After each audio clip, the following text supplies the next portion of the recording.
Hey, how you guys doing? My name is Richar. Welcome to Richar with the Reactions. As always, glad to have you. Today we are reacting to a video from Animalogic, Lyrebird, the world's greatest mimic. I've actually never heard of this bird until today. I saw this video on my wall and thought it would be good to react to. So, let's dive on in and see what this bird is about. But before we do that, if this is your first time on the channel, go ahead and hit that like button for me, hit the subscribe button and notification bell. That way you can always see my reactions to videos like this one, or other interesting videos. Alright, let's dive on in.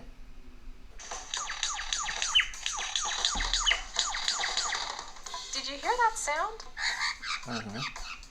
Was it a hawk?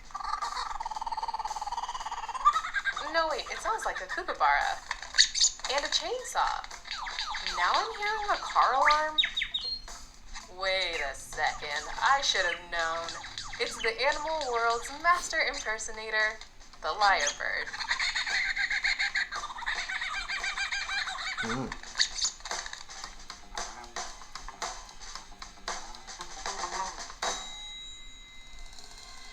Hi, my name is Arania Iyer, and you're watching Animalogic's World of Birds. Today we're talking about the Lyrebird, a very talented Australian bird that has been imitating his neighbors for over 10 million years. The lyrebird gets its name from the shape of its tail feathers, which resemble an ancient Greek harp called a lyre when fanned out. Like the peacock, only the males have the fancy tails. So, not fair. There are two species, the superb lyrebird and the Albert lyrebird, which is smaller, rarer, and lacks the lyre-like feathers. Today, we'll be focusing on the superb lyrebird. Don't worry, Albert lyrebirds are super shy. I doubt they'd even want the attention. Superb lyrebirds are synonymous with Australia and can be found on the tail side of the Australian 10-cent coin and on the $100 note. Oh, so it's a big deal down there. They were also introduced to Tasmania less than 100 years ago. The lyrebird likes a habitat with moist forest floors and lots of leaves where it can rummage for food. It's a large passerine, which means its feet are perfectly designed for perching, which is helpful because at night they roost on low branches. Females are around 80 centimeters long and weigh roughly a kilo. Males are about 25% larger. The lyrebird has big eyes, a pointed beak, a long neck, and strong legs. A tiny head, and too. feet, which helps it run fast and dig through forest floor litter. It reminds me of like a road runner, kind of. While lyrebirds can technically fly, they're not particularly good at it.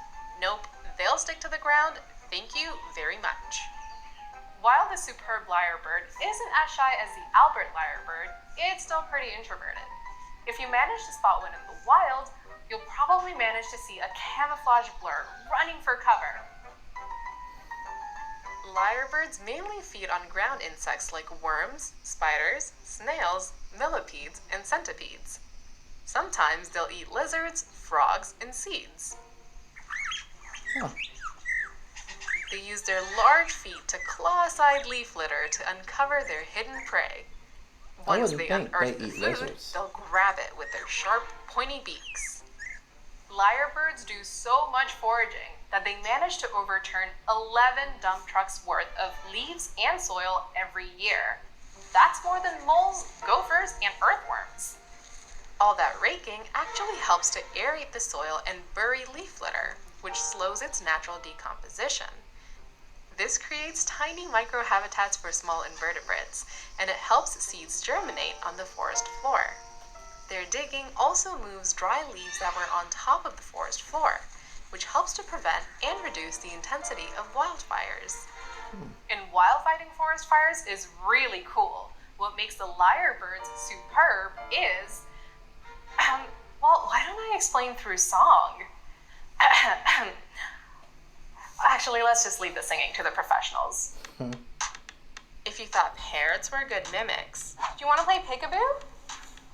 Peekaboo! Peekaboo! Peekaboo! Hi! You've obviously never met a lyrebird. These birds, particularly the males, can imitate calls of more than 20 other bird species.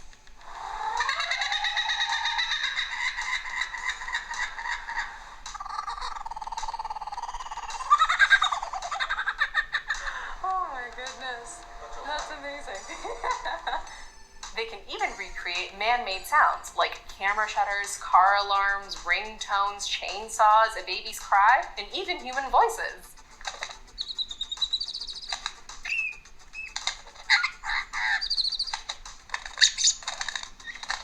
Oh, wow. That is impressive. The male's ability to perfectly imitate sounds is especially helpful during mating season. Between June and August, they dramatically show off their collection of sounds to impress the females. The louder, fuller, and more complex a male song is, the more likely the female will choose him as a mate. When the male wants to seduce a lady lyrebird, he clears a patch on the forest floor and builds a small mound to stand on, so he can be seen and heard better.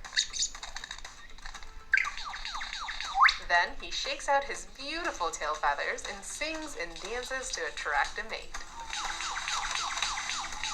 If the female lyrebird isn't interested, the male lyrebird will try something a little more creative. Males have the ability to mimic the calls and sounds of many different bird species at once. So if the female isn't interested, he may try impersonating the sound of a mobbing flock's alarm calls and the beating of their many wings. In nature, that panic sound is usually a warning that a predator has appeared.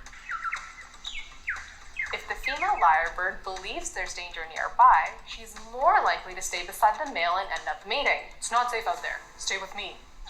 Yeah, pretty much. After the lyrebird's mate, the male will keep singing and dancing for other females, mating as many times as possible. Female lyrebirds will build their own nests in a hidden location, incubate their eggs for about 40 to 50 days, and then raise the chicks as a single mom. Lots of bird daddies are great parents, but male lyrebirds ghost females after serenading them. They're lyrebirds in more than one way. A chick will stay with its mother for 6 to 10 weeks before becoming fully independent. At first, young male lyrebirds look a lot like females, but once they're 3 or 4, they receive their fancy plumage. The tail will take about 7 years to grow to its full length. Lyrebirds live up to 30 years in the wild. In the past, they were hunted for their feathers, which people would stick on hats. They were also affected by habitat destruction. But after increasing protection for lyrebirds and their habitats, their numbers have recovered. Now the main threat to lyrebirds are foxes and cats. Maybe the lyrebirds can mimic the sound of a vacuum cleaner. That ought to scare the kitties. So what should we talk about next? Let me know in the comments down below, and don't forget to subscribe for new episodes every week. Keep soaring to new heights. I'll see you later. Bye! So that was a really interesting video.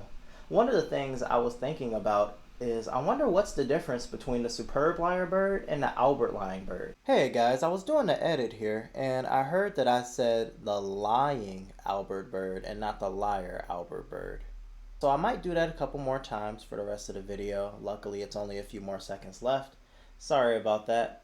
Alright, let's continue. Can the Albert lyrebird mimic just as well as the superb lyrebird, or is the only difference the tails? And then I thought it was kind of interesting that they spend a lot of their time on the ground. That's one of the few birds I know of that spend their time on the ground like that. But I'm not a master of birds, so there may be other ones for sure. And then the last thing that stuck out for me is when the new lyrebirds hatch, it's only 6 to 10 weeks before they're out in the wild on their own. That seems really short to me. But I guess that's just how it goes in nature. But that's today's video, guys. Thanks for watching. Have a good day.